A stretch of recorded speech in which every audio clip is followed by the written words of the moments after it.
Johan Visser is possibly another that could leave Brentford, may well hinder the progress of this one.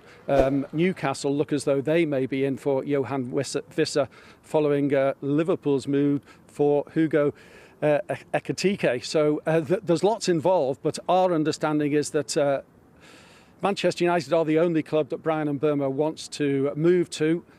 Irrespective of the club's finishing positions in the Premier League last season, of course, Manchester United struggled for goals. They only scored 44 Premier League goals, their lowest league total since they were relegated from the top flight back in 1973-74 season.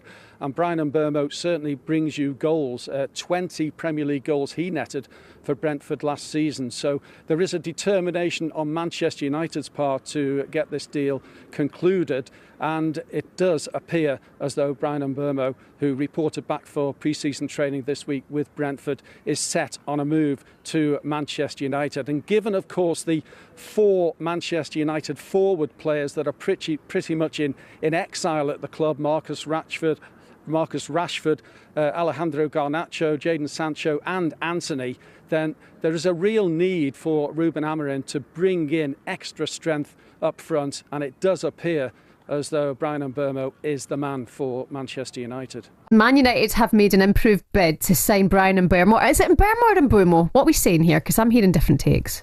Mbeumo is how I've always been taught to say it, yeah. But this has been one of the sagas of the summer, hasn't it? I think it's over 40 days ago that we first reported Manchester United were stepping up their pursuit of Brentford's main goal scorer from last season. I was told 3 weeks ago by sources at Brentford that a medical was expected to take place. The two clubs were expected to come to an agreement. Here we are 3 weeks later, and that still hasn't happened. But there does seem to be positivity now on all sides. This deal will finally be agreed. £65 million guaranteed is Manchester United's third and probably final offer. There are some add-ons in the deal as well that would take it to £70 million, but I'm told those add-ons are not easily attainable. They're dependent on team success as opposed to personal achievement. Qualifying for the Champions League, I think, would net Brentford an extra few quid. And from Mbeumo's part, he's made it clear all the way along, despite interest from Newcastle and some tentative talk about Tottenham as well, that Manchester United are the club for him. I have got a little conspiracy theory. Now, hear me out here. It's July the 17th, and Mbeumo only returned to training with Brentford a few days ago after being given an extended summer break, if you like. So what Manchester United have done here by only making this third bid now is save themselves a couple of weeks' wages. If they'd signed him so that he came in on July the 1st, for example, they would have effectively been paying him decent money, in excess of £200,000 a week, I'm told, to not... As soon as the likes of Newcastle and Tottenham were aware that he had one focus and one focus only, they stepped back and focused on other targets. So therefore, it was always about Manchester United doing a deal with Brentford.